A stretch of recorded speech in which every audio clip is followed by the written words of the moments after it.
Sim, chegou o momento. Vamos lá. Acabar os quadrinhos de outubro, finalmente. Na prática, faltou comentar essa pilha aqui. Tem um monte de coisas, Guerras Secretas, alguns mangás. Essa semana eu terminei de ler algumas coisas. Mas além de ler quadrinhos, eu fiz outras coisas. Eu assisti, finalmente, Westworld. Na verdade, eu vi o filme lá de 1970 e poucos e também a série, né, agora da HBO. Pare sua vida e assista Westworld. Cara, é demais. Anthony Hopkins, atuações bizarras, os atores parecem robôs de verdade, assim, chega a ser doentio. Mas vamos lá, né? Esse é um canal de quadrinhos e mês passado eu li Seconds, do Brian Lee O'Malley. Na prática foi a segunda vez que eu li o quadrinho, eu já tinha a versão em inglês, né, que saiu em 2014 lá nos Estados Unidos. E eu vou te falar que a versão brasileira tá bacana, sabe? O tamanho tá bem próximo, né? Contando o fato que esse aqui é capa dura, né? Então ele naturalmente é um pouquinho maior. Talvez você já conheça o Brian, né? Ele é um sujeito que teve uma carreira assim meteórica. Ele, no segundo quadrinho dele, que é o Scott Pilgrim, ele já conseguiu uma adaptação pro cinema. Então o Seconds era muito aguardado, porque, enfim, é o quadrinho dele pós Scott Pilgrim. E foi um sucesso absurdo. Se for olhar os reviews do quadrinho desde lá de 2014, é bizarro. As notas são altíssimas, assim, 9, 9,5, 10. E vamos por partes, assim, a trama trata sobre uma garota que ela trabalha num restaurante, mas o sonho dela é ter um restaurante próprio. E ela também tem alguns problemas amorosos não resolvidos e tudo. E a partir disso acontece algo fantástico na vida dela, onde ela tem a possibilidade de corrigir erros do seu passado. Bom, vamos lá. Vamos começar com o aspecto negativo para não aparecer no final que eu não gostei do quadrinho. Se você, amigo, já assistiu o filme Efeito Borboleta, ou, sei lá, Meia-Noite 1, outros filmes que usam esse conceito, Seconds já vai ter um pouco menos de graça, sabe? Isso é uma coisa que me desanimou quando eu tava lendo. Cheguei na 10ª página, eu já pensei, vai dizer que vai acontecer isso. E aí eu fui indo e acabou sendo bem previsível o quadrinho. Inclusive a mensagem por trás dele é extremamente previsível. E isso eu vou te falar que tirou um pouco da graça da leitura.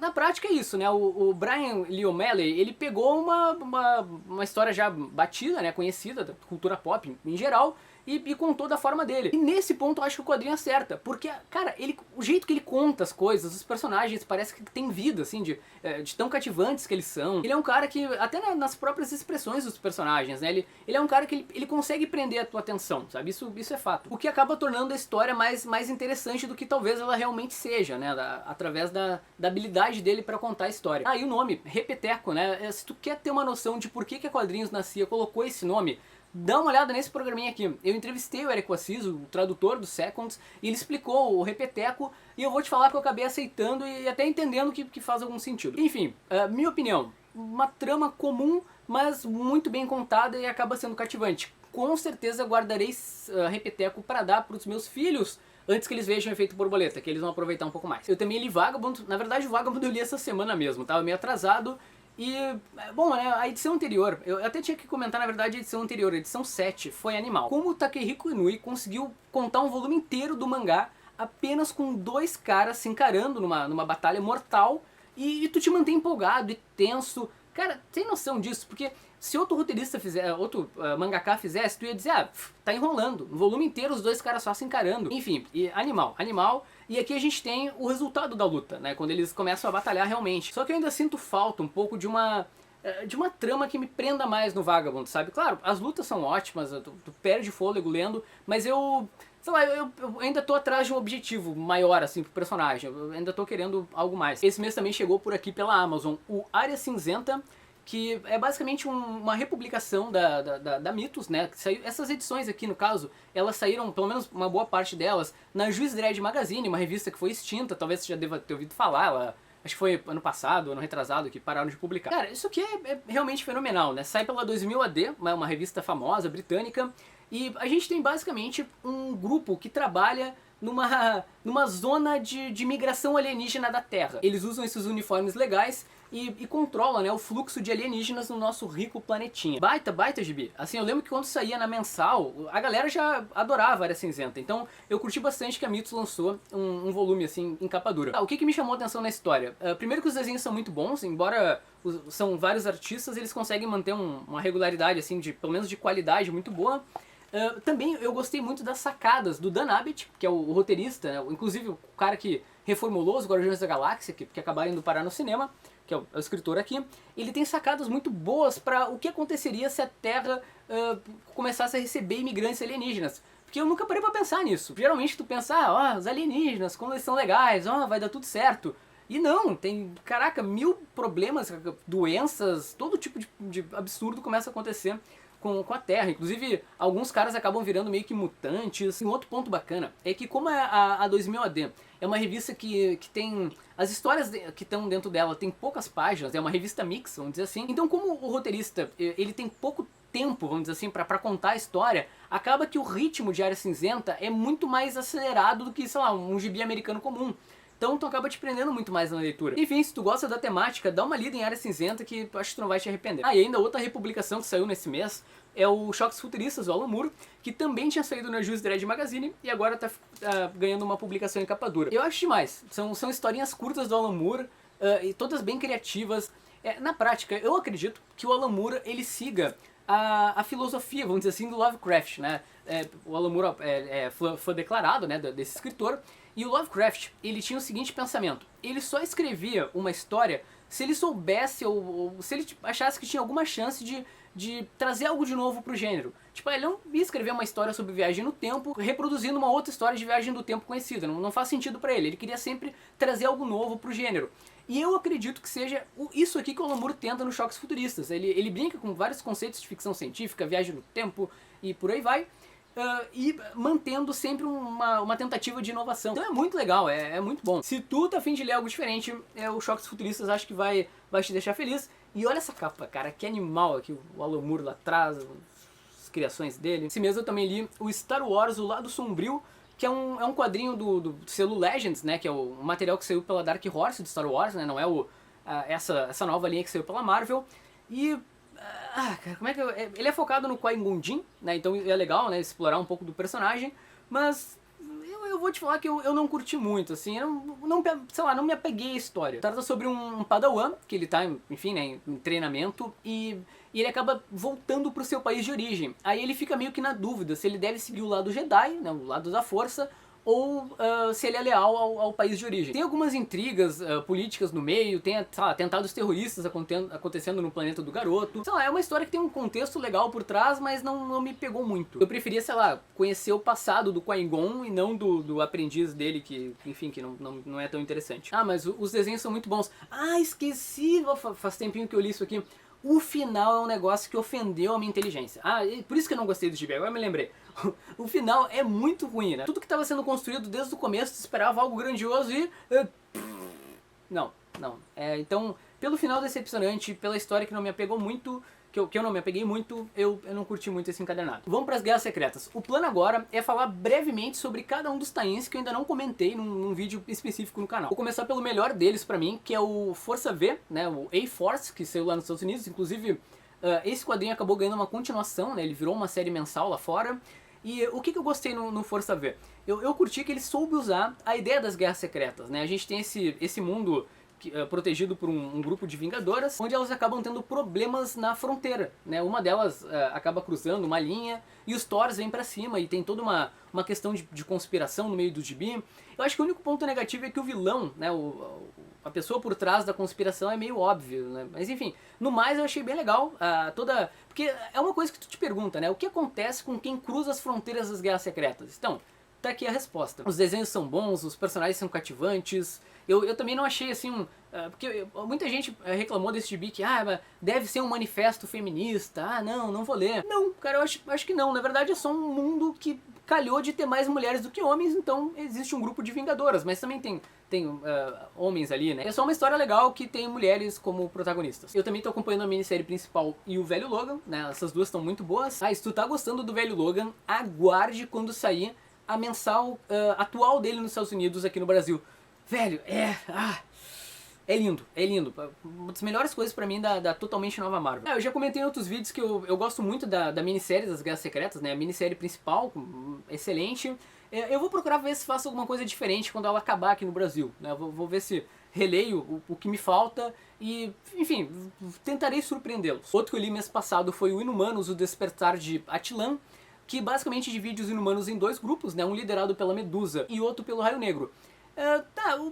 é escrito pelo Charles Soule, né, que é o escritor atual dos Inumanos, que inclusive tá numa fase até bacana, eu tô gostando bastante do pós-Guerras Secretas, mas essa é uma minissérie que eu não achei tão bacana, né, ela tem um clima de Segunda Guerra Mundial, assim, de conspiração, de infiltração, tortura, tem prisioneiros de guerra no meio, né, dessas facções divididas dos Inumanos. Eu gostei bastante do fato dessa ideia do Raio Negro não querer se tornar um Inumano, né, aqui nessa HQ ele é um cara normal. Eu achei legal isso ser o ponto que dividiu realmente os Inumanos. Só uma pena que o quadrinho não se foca tanto nessa questão, né, seria mais, sei lá, eu achei as ideias em geral legais, mas o desenvolvimento não me pegou tanto.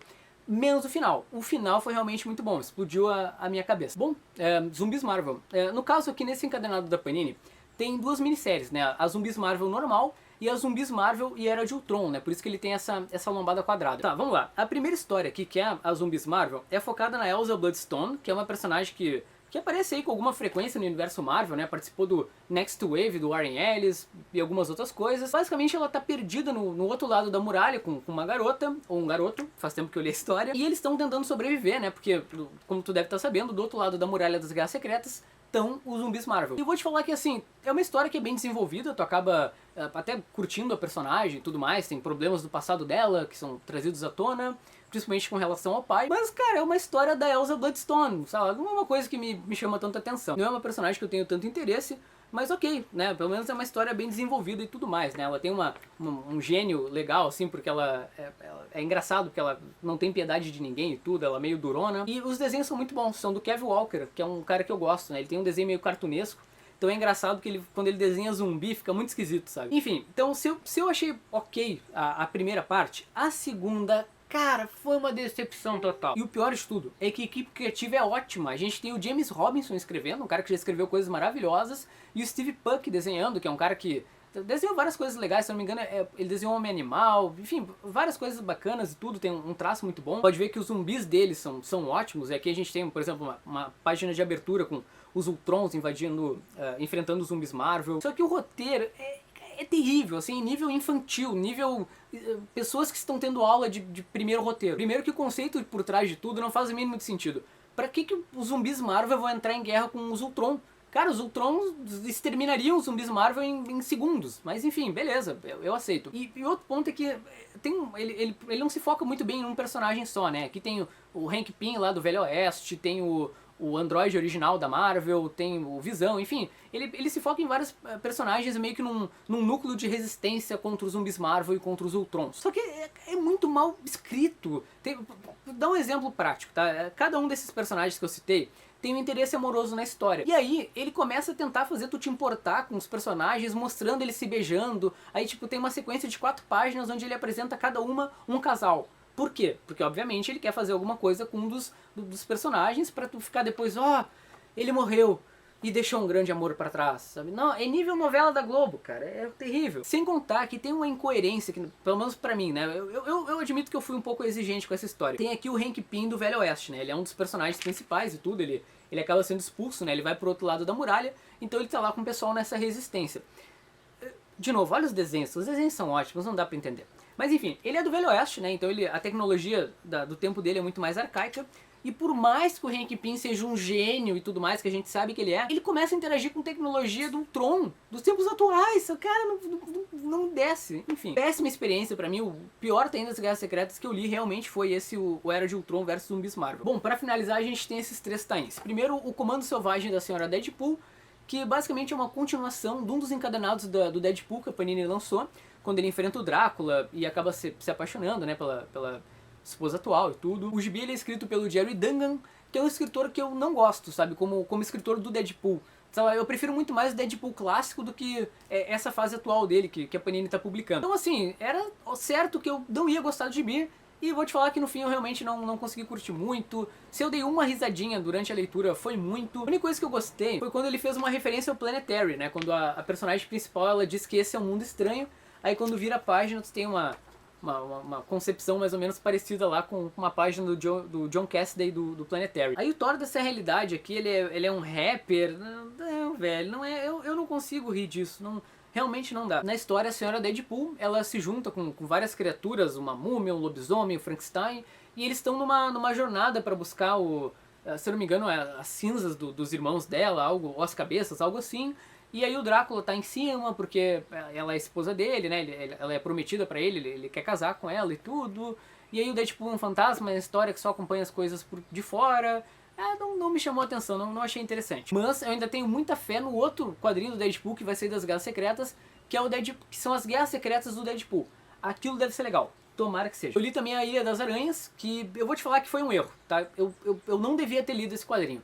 Por quê? Porque basicamente eu não li a saga original e eu só li um resumo para ter uma noção, para tentar acompanhar, mas eu acho que eu consegui entender a ideia por trás, né? O vírus, existe um vírus aranha que se espalha por Manhattan e todo mundo acaba ganhando os poderes do Peter. Ele até começa de um jeito legal, num clima meio Resident Evil, com as aranhas atacando e os personagens da Marvel tentando sobreviver, mas e depois entra num negócio assim... Porque pra se livrar do vírus da aranha, eles descobrem que existe como se transformar numa terceira coisa em vez da aranha. E aí tu tem meio que criaturas que misturam vários personagens da Marvel. São conceitos muito nada a ver, assim, pra mim. Os desenhos também não me chamaram muita atenção. Então, sabe quando teus amigos estão dando uma festa e tu tá de fora? Foi assim que eu me senti, sabe? Já que eu não tinha lido o quadrinho original. Então eu nem tenho o direito de falar que eu não gostei. E terminamos esse programinha com Futuro Imperfeito. Sim, né, a volta de Peter David, essa história, né, se tu não sabe, é um quadrinho que acho que, se não me engano, saiu lá pelos anos 90 do Hulk, desenhado pelo Jorge Pérez, onde a gente tem o Maestro, né, que é uma versão futurista do Hulk, que é evil, basicamente. Bom, pra começar, eu gostei muito dos desenhos do Greg Land, acho que fechou legal com a série, assim, ele... o Greg Land... O Greg Land é um cara que ele fez uma grande mudança no traço e eu tô gostando, sabe? Tem muita gente que critica ele, mas eu tô curtindo. Até atualmente ele tá desenhando os X-Men. Bom, é uma história que ela representa o Maestro e o fato dele ser um tirano e tudo, né? Um cara opressor lá no mundo dele. Então existe uma resistência que tá tentando derrubar o Maestro e tudo mais. Mas esse começo da história eu achei meio enrolado, sabe? Porque não leva a lugar nenhum, né? No fim das contas, o grande plano do Maestro é enfrentar o Doutor Destino. Sim, é tipo o 10º tem das Guerras Secretas que tem esse plano, mas enfim, né? Pelo menos é o Maestro, é um cara que eu acho que poderia peitar o Doutor Destino. Então acho que a história, ela meio que, ela te enrola, e até que ela começa, né? Quando realmente o Maestro sai nessa missão dele. E o quadrinho fica legal. Só que ele acaba, né? Rapidamente. Eu acho que se o Peter David tivesse se focado desde o começo na missão do Maestro de caçar o destino, para mim ia ser mais legal. Porque eu também eu não sou um grande entendedor de Hulk, então não peguei as referências que ele fez a outras fases, nem nada. Mas é isso, então o começo da história eu achei meio desinteressante. Mas o final é muito bom. Eu admito que eu tomei um susto no final. É um final meio parecido com o do Despertar de Attilan, assim, sob certo aspecto. É um final meio que te surpreende bastante e te engana. Levanta o braço quem tomou um susto no final aí, tá? Quase todo mundo, né? Quase todo mundo. Aleluia! Sim, estou atualizado com as Guerras Secretas. Agora falta só pegar o que chegou nas bancas essa semana, que é o Thor, o Aranha Verso e a saga de Korvac. Tudo será comentado, provavelmente em programinhas específicos aqui no canal. Enfim, espero que sejam vídeos interessantes. A tua companhia foi um prazer e eu tô cansado. Nossa, cara, acho que nunca falei de tanto gibi do mesmo tema. Sem contar que eu tô meio triste com os tênis das Guerras Secretas, tem poucas coisas que estão realmente me impressionando, então eu acabo ficando num clima meio pra baixo, tá? Mas tchau, valeu aí por estar do outro lado.